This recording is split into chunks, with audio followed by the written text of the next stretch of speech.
بەڵێ بینەرانی عزیز سڵاوتان لێبێت من یادگار فایقم ئەم شەو بە شێوەیەکی ڕاستەوخۆ لە سلێمانیەوە لەگەڵتان ئەبم بۆ باسی ڕۆژی ئەم شەومان بە میوانداری دوو میوانی ئەزیز و بەڕێزە لە ستۆدیۆ لێرە لە سلێمانی بەڕێز دکتۆرە ئەشواق جاف پارلەمانتاری کورد لە پەرلەمانی عێراق سوپاسیانەکەم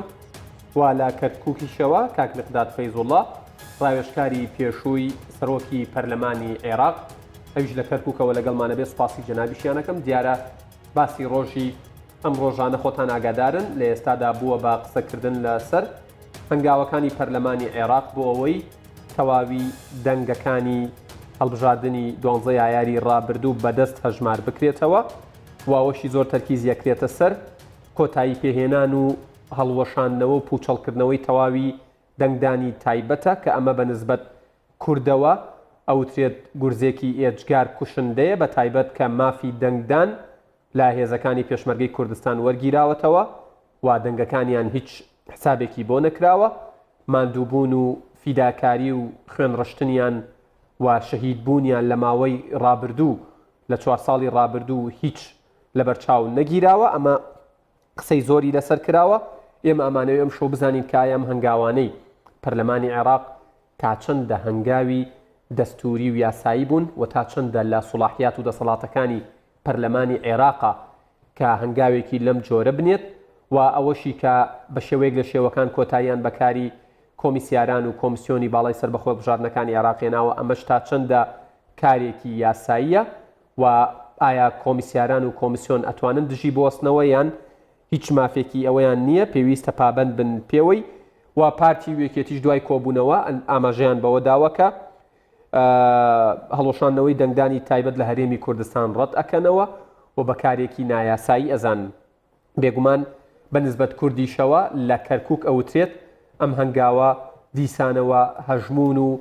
و هێز و کاریگەری و ژمارەی کورد هێندەی ترکەم و بچووک ئەکاتەوە ڕەنگە لە داهاتووە زیانی زۆری بەربکەوێت بێگومان قسە شەکەین لەسەر دۆخی ناوخۆی هەرێمی کوردستان و ڕۆیشتن بەرەو بەغدا لەلایەنەکانی هەرێمی کوردستانەوە چەند گرنگە بە یەک پاکێج بێت وامەوێ قسەی لەسەرەوەش بکەین کایم هەنگاوانەی پەرلەمان و سەرۆکایەتی ئەنجومەنی وەزیران باس و خواسی پێکێنان و دروستکردنی حکوومەتی نوێی عێراقی بە تەواوەتی کۆتایی پێهێناوە یاخود هێشتا نەیتوانێەوە کۆتایی پێ بهێنێت من بە ڕوخسەتی دکتۆرە ئەشواق لە کەرکووکەوە لە لای کاک مقداد فەیزوڵڵا ڕاوێژکاری پێشووی سەرۆکی پەرلەمانی عێراقەوە دەست پێەکەم کاک مقداد جنابتان وەکو لە تایتڵ و ناونیشانەکەتانە دیارە پێشتر مستەشار و ڕاوێژکاری پەرلەمانی یاخود سەرۆکی پەرلەمانی عێراق بوون ڕێک لەو پرسیارەوە دەست پێەکەم ئەم هەنگاوانەی پەرلەمانی عێراق تا چەندە ئاسایی و یاساین لە ئێستادا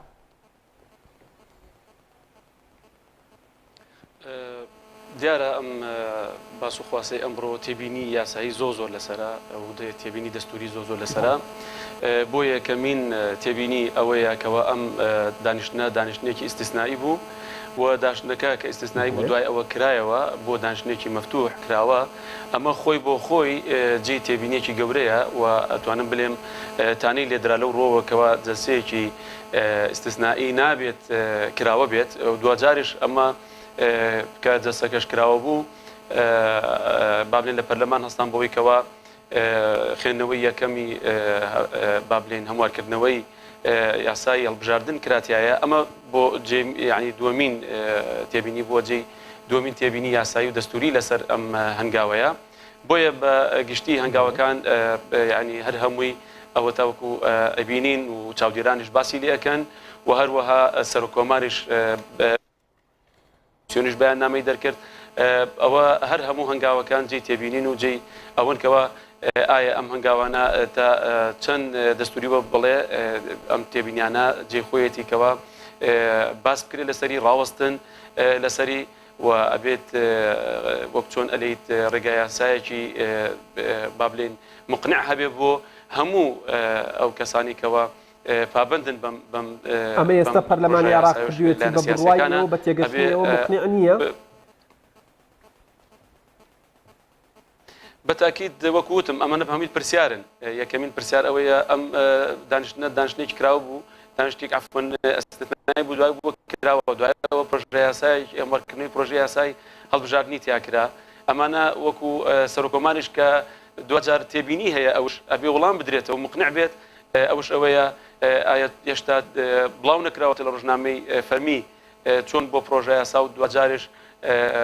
با بڵێن دادگا هەستا بەوەی کەوە دادوەربنێرێ بۆ کۆمسیۆن و دانیشی لەوێ و ڕۆژی یەکشەممە هەستن بە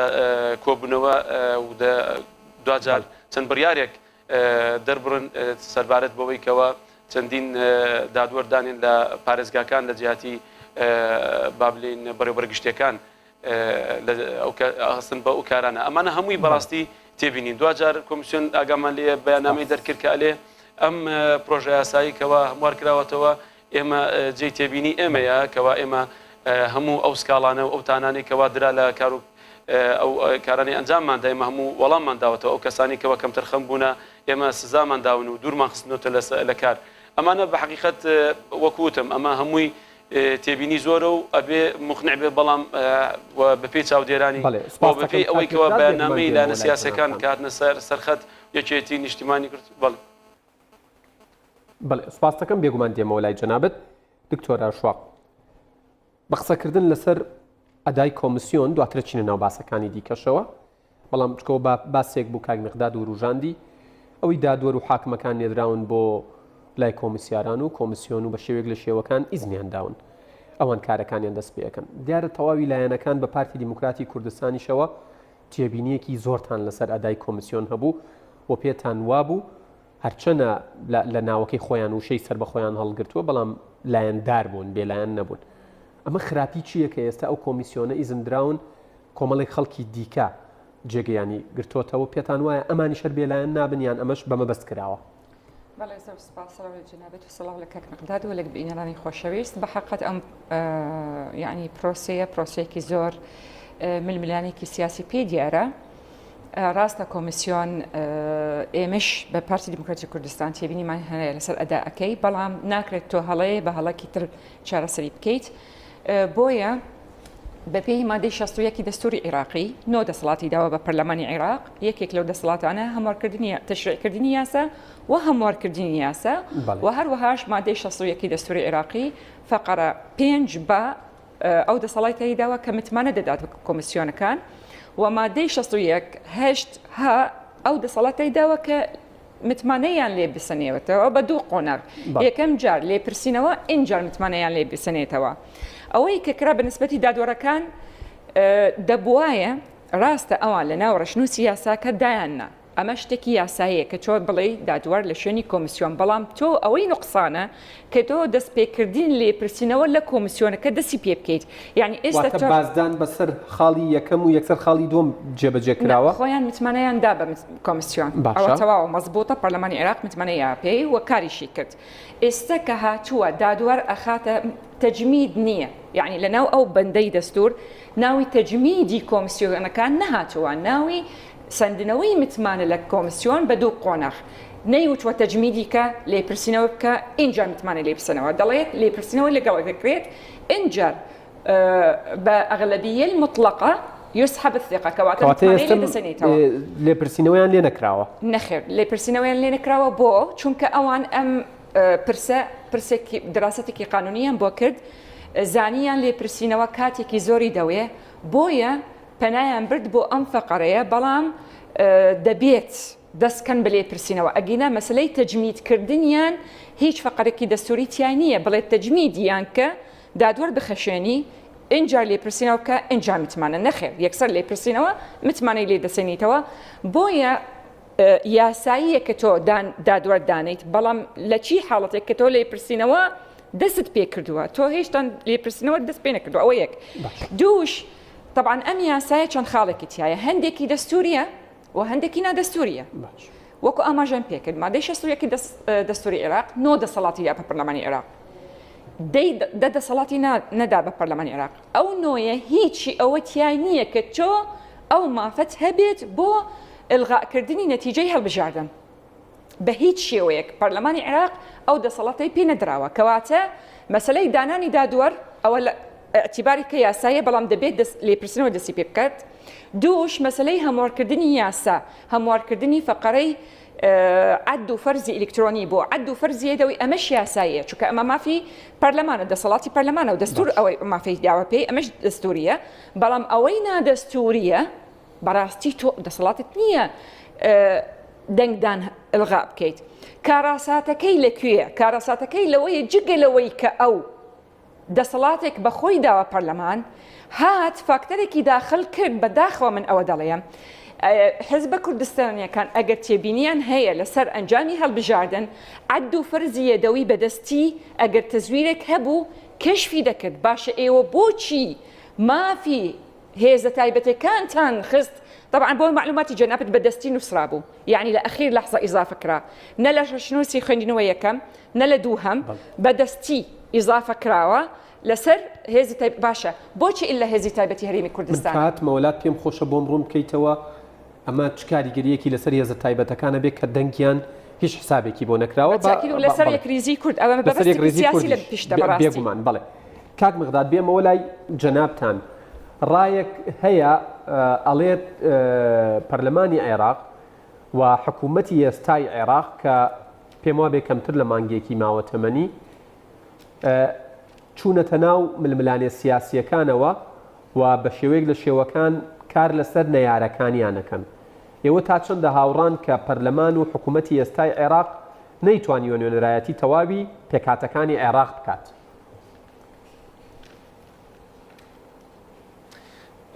بەداخەوە لێم تا ڕێدێکی زۆر ئەم بابەتە ڕاستە ئەبوایە پەرلەمانی عێراق ڕنگدانەوەی هەموو پێکهاتەکانی عێراق بووایە ئەبوایە بە یەکسانی تێڕوانینی هەبوایە بۆ هەموو کێشەکان ئەبوایە ئەو کاتێکەوە پەرلەمان با بڵێن لەم بارودۆخەیە کە زەرمەندە و زۆر بە ئەتوانم تیژی بلێم تیشک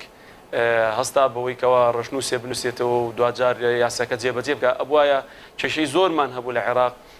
لەم وڵاتەیە ئەبوایە بە هەمان شێوە کە ئەو زەرەرە درا لە چەند کەسایەتیەک لە پەرلەمان و هەستان بە زوو بە زوو ڕشنووس و دوجار جێبەجێکردن و وەکو ئەو تێبینانی مامۆستا ئەشواق فەرمووی هەمووی هەبوو لەسەر ئەم زوو بە زوو جێبەجێکردنی ئەم یاسایە ئەبوایە چەندین کێشە بە درێژایی 4 ساڵ کە عێراقیەکان هەموو پێکهاتەکان ئەناڵێنن بەدەست چەند یاسایەکەوە هەتا ئێستا دانەندراوە ئەوە بە هەمان تیژی تیشک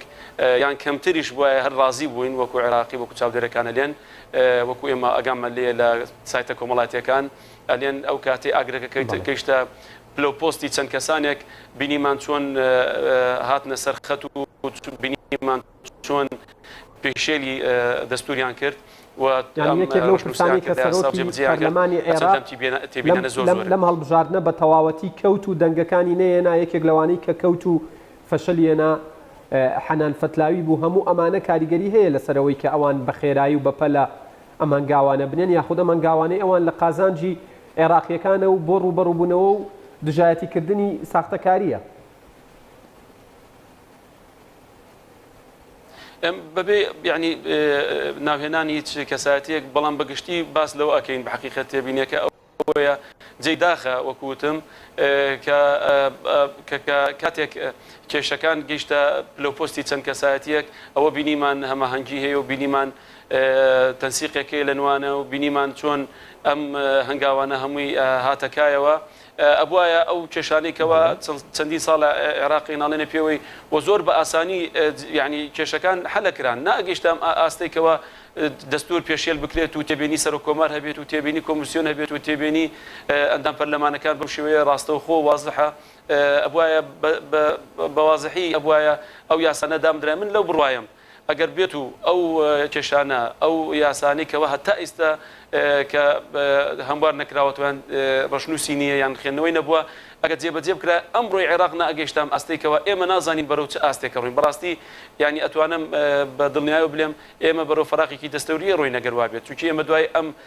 ئەدوو فەرزە دەڕۆژ عەد و فەرز بڕۆناکەم جێبەجێ بکرێت و داواکارم و عەد و فەرزە بە شێوەیەکی ڕاستەوخۆ لەژێر چاودێری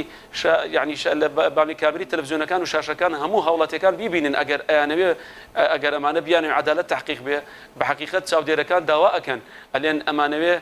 بە شێوەیەکی ڕاستەوخۆ بگواسترێتەوە چونکی ئێمە تێبینیمان هەیە لەسەر ئەو کەساتیانی کەوا دێن چۆن ئەوان تێبینیان هەبووە لەسەر کۆمیسیۆن و کۆمیسیۆکارەکان با بڵێن ئەوانی کەوا کاریان ئەنجام داوە لە ڕابردووە بە هەمان شێوەی مەش تێبینیمان هەیە لەوانی کەوا دێن بۆیە ئەبێ بە چ وەختێک و چ کاتێک تەرخانەکرێت دوجارش تانەدان تانەی ئەو عەد و فەرزی کەوا ئەکرێت بە هەمان شێوە کاتێ بێت دوجار مصادقة دوجار أما هم كاتب عراق حقيقة يعني ناوخوي بارودوخي هرمي تحملي أمشتناكات بله سپاس دەکەم کاک مقداد بێگومان دێمە وڵاتان دکتۆرە شواق ینی دیسانەوە کاک مقداد خاڵێکی گرنگی وروژان ینی پێشتر قسە لەسەرەوە هەبوو ئەو کەسانی ئەم دەنگانیان ژماردووە ژماریان کردووە عەد و فەرزیان کردووە بە ئەلکترۆنی بەیان بەدەست بێ هەندێکی گومانیان لەسەر دانراوە ئایا ئەمانەی ئێستا دێن و بەدەست ئەی ژمێرنەوە کێن وەچی واکە کە گومان لەسەر ئەمانیش داننرێت لە داهاتوویەکی نزیکە بەڵێ کاکە گەڕوەکو ئەماژیان پێکرد لە یاساکە عەد و فەرزی ئلکترۆنی بوو ئۆکەی ئەوان تێبینیان هەبوو لەسەر ئەوەی کە ئەم جیهازە گەرم دەبێتەوە دواتر ئیش ناکات دوای نەتیجە بەهەڵەوە ئیلە ئاخریه ئەگەر ئەوان مەبەستیان تەزویرەکەیە تەزویر بە عەد و فەرزی یەدەوەی کەشفە بێت بەڵام ئەمان پەنایان بۆچی بردووە بەڕاستی پەنایان بردووە بۆ ئلغاکردنی دەنگ کە تۆ دەنگ ئلغا ئەەکەیت معنای ئەوەیە دەتەوێت چەند جێگە جگە لە دەنگدانی تایبەتی هەرێمی کوردستان فەقرەی دووهەم دەڵێت ئەنازحین یعنی دەنگی دەرەوە و ئاوارەکان بۆ هەموو عێراق حرەکەی سوکانی بۆ 4 پارێزگا ئەمبار سەلاح الدین نینەوە ئەوە دیالە ئەمە 4 پارێزگایە ئەمە تەواو و التصويت الخاص يعني دەنگی تایبەتی هەرێمی کوردستان ئەمە من دەڵێم و ئەو پرسیارش ئاراستەی ئەوانەی کە ئەتیرازیان هەبوو خۆ ئێمەش ئەتیرازمان هەبوو ئێمەش سکاڵەمان تۆمار کرد لەسەر ئەم ناوچانە کە تێبینەمان هەیە کە دەنگی ئێمە هەموو دەنگیان فەوتاوە کوردانی ئەساساً جینۆساید کران بەڕاستی دەنگەکانیان جینۆساید کرا جارێکی تر بەنسبەتی ئێمە بەڕاستی زۆر تێبینیمان هەبوو لەسەر دەنگی ئێمە لە سلێمانی بۆ نمونە لە ناوچە کوردستانەکان لە دەرەوەی هەرێم بۆیە سکاڵامان تۆمار کرد بۆ چونکە بەپی ئەو یاسایە کە پەرلەمان پەسەندی کرد تۆ لە ڕێگەی سکاڵا لە محکەمەی هەڵبژاردن هەیئەی محکەمەی هەڵبژاردن سکاڵای خۆی تۆمارەکەیت و کەشفە بێتەوە بە بەڵگەش پێشکەشەکەیت کەشفە بێتەوە بە عەد و فەرزیەدەوەی ئەم تەزویرە کەشفە بێت و ئێمەش لاریمان نییە وەلاریتان لەوە نییە کە لاریمان نییە پێمانی هاوڕای لەگەڵ کاک مقدادە کە لە ژێر چاودێری کامێراکان بکرێت نەکو بەس کامێراکان خۆی فەقەرەکە دەڵێت نەتەوێ گردوەکان دادوەر لەگەڵ نوێنەری کەیانە سیاسیەکان و ئەگەرش کامێرەش بێت هەر ئەمە زۆرش باشترە و ئێمەش وەکو پارتی دیموکراتی کوردستان وتومانە ئێمە بە هیچ شێوەیەک لاریمان نییە ئەگەر بەدەستی چونکە ئێمە متمانەمان هەیە ئەم دەنگە درراوە بە ئێمە دەنگی خۆمانە چونکە ئێمە خاوەنی پرۆژەی نەتەوەی خاوەنی داستانی پردێ و سەحێلە و مەحمودیەوە هەروەها خاوەنی ئەو هەموو شەهیدانە بەڵام ئەوەشمان وتووە ئەگەر دەنگدانش دووبارە دەبێتەوە یعنی هەڵبژاردن لە هەموو عێراقش ئێمەش ئامادەین بەڵام تۆ یەیت بەدەستی دەنگی تایبەتی هەرێمی کوردستان تیرۆر دەکەیت بۆ ئەوەی کە تۆ دەنگت زیادر دەبێت نەکو چونکە تەزویر کراوە چونکە ئەگەر تەزویر کراوە تۆ دەنگت لە عەد و فەرزیەدەوەی دەردەچێت و ئێمەش بە هیچ شێوەیەک لاریمان نییە بەڵام تۆ یەیت ئیزافەی دەکەیت بە قەڵەمی شین والتصويت الخاص في اقليم كردستان نتوتو حشد الشعبي شي كردو لكركوك نتوتو جيش عراقي شون دەنگی داوە یەک لەسەر دەنگی هێزی پێشمەرگە و ئاسایش و تایبەت تەنها پێشمەرگە و ئاسایش نییە خۆ دەزانی تایبەتەکان چۆنە لەوێ چی بۆ دکتۆرە خۆیان ئەویان پێشمەرگە بێت خۆیان ئیزافەیان کردووە ینی لە پارێزگاکانی دیکەی عێراق تەزویر نەکراوە لەلایەن نێزە تایبەتەکان عەد و فەرزیەدەوەی ئەگەر تەزویر کراوە کەشفی دەکات بەڵام دووبارە کاکیا دەگەڕێمەوەی ئەو خاڵە زۆر گرنگە تۆ یەیت بڵێ دەنگی تایبەتی هەرێمی کوردستان دەبێت ئەلغا بکرێت ئەمە معنای تۆ ئەتیرازت لەسەر تەزویر نییە تۆ دەتەوێت بە سیاسی لێدانی پێگەی ئەو حزبانەکە دەنگیان هێنەوە دووش ئەوانەی کە هاوکاریان کرد و دەنگیان دابە بەو نوێنەرانەی کورد کە ئەمەیان داخل کرد ئەمە هەدەفەکەیان سیاسیە بۆ چونکە دەیانەوەی درزێکی زیاتر لەناو ماڵی کورد دروستکەن دەیانەوەی کورد جارێکی تر بەرپرس و بڵاوی و بە نەبوونی یەکدەنگی بچن بۆ بەغدا بۆ ئەوی زیاتر ئەو بەندانەی کە لەم ماوەیە پێشێلیان نەکرد تەواوی کەن وەکو ئەماژان پێکرد لە لێدوانەکانی پێشوو هەدەفەکەیان لێدانی کەیانی سیاسی هەرێمی کوردستان کە لە مادەی 117 دەستور پەسەند کراوە وەکو هەرێمی کوردستان. بەڵێ سوپاس دەکەم دکتۆرە. کاک مقداد جەنابتان پێشتر ئاماژەتان بەوەدا بوو کە ئەگەر کورد لەم هەڵبژاردنە لە کەرکووک شکست بێنێ بەڵگەیەک دەبێت بە بەڵگەیەک بەدەست نێیارەکانی و لە دژی بەکار دەهێنرێتەوە ڕەنگە دواتر وەک سەرژمێری هەژماری بکەن و بڵێن کورد کەمینەیە. ئەم هەنگاوی پەرلەمانی عێراق کە بە شێوەیەک لە شێوەکان حکوومەتیش پاڵپشتی لێیە کات و پێکەوە دەسەڵاتی یاسادانان و دەسەڵاتی جێبەجێکردن هەنگاوەکان جێبەجێەکەن و کاری بۆکەن چ کاریگەریەکی لەسەر پێگەی کورد لە کەرکووک دەبێت؟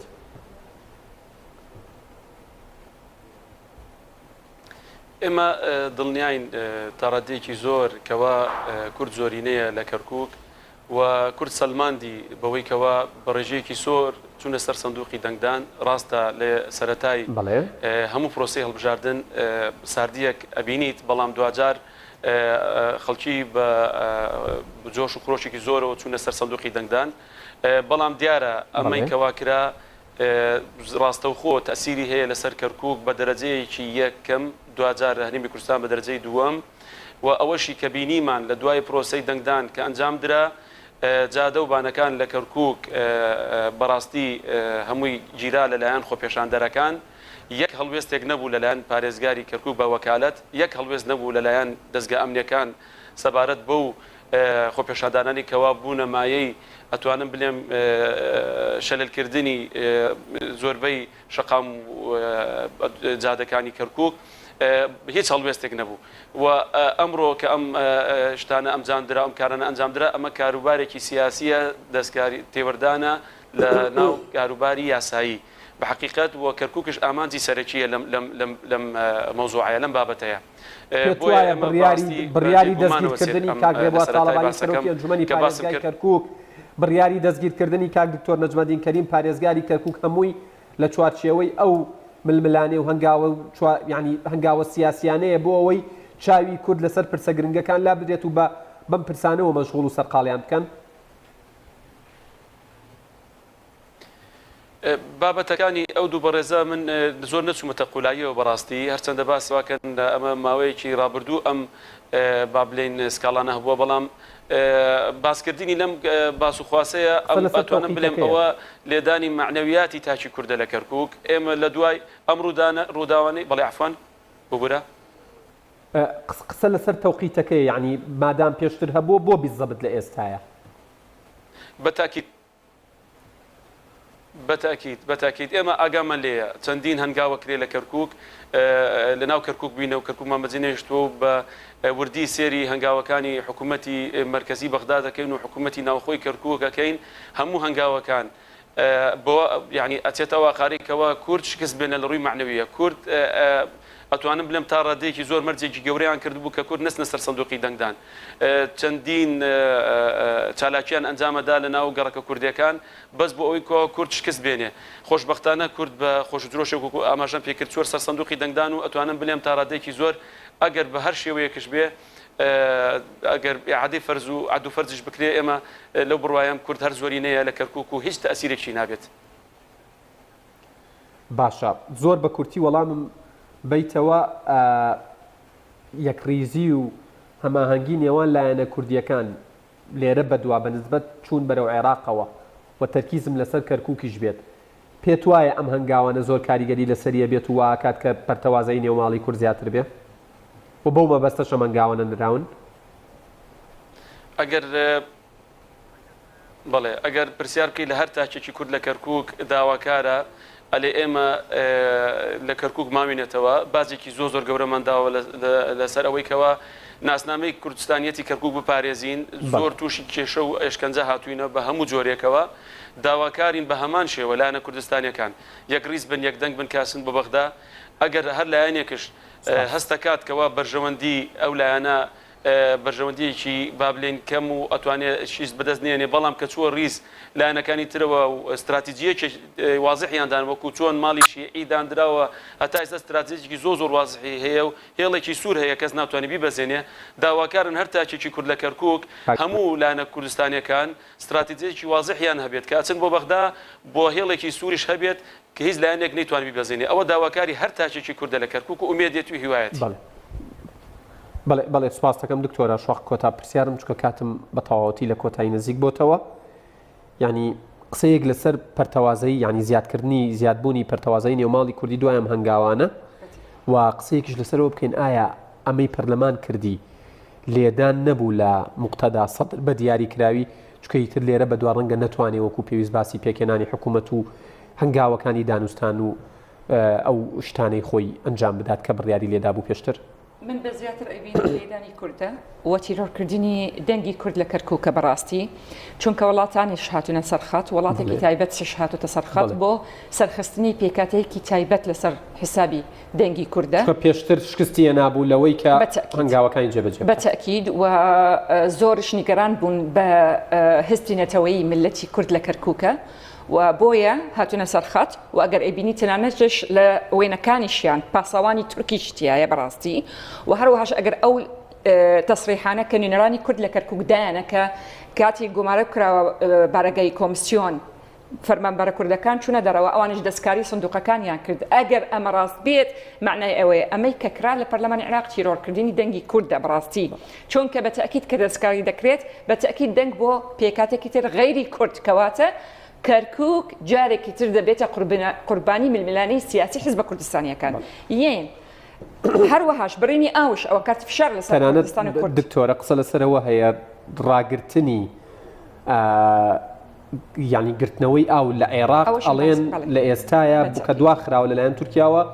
پەیوەندی ڕاستەوخۆی بە هەنگاوی پەرلەمانی عێراقەوەی کە لەلایەن سونەکانەوە بەتەکیدەوە لەسەر هەنگاوی لەسەر ئەمەی کە وەکو باسم کرد و دووش لەسەر پێکایەنانی حکوومەتی داهاتوو و پێشم وایە بەڕاستی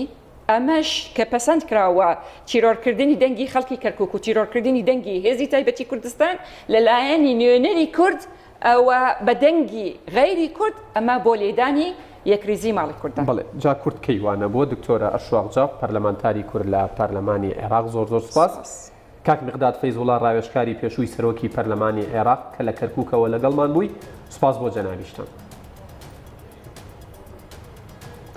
بەڵێ بینەرانی ئەزیز سوپاس هێرد و میوانەکەمەکەم لە سلێمانی و لە کەرکووک سپاس بۆ هاوکارانم لە سلێمانی لە هەولێر لە کەرکووک تا باسی ڕۆژێکی دیکە ئێوە و کوردستان لە ئەمانەتی خوادا بن کاتێکی خۆش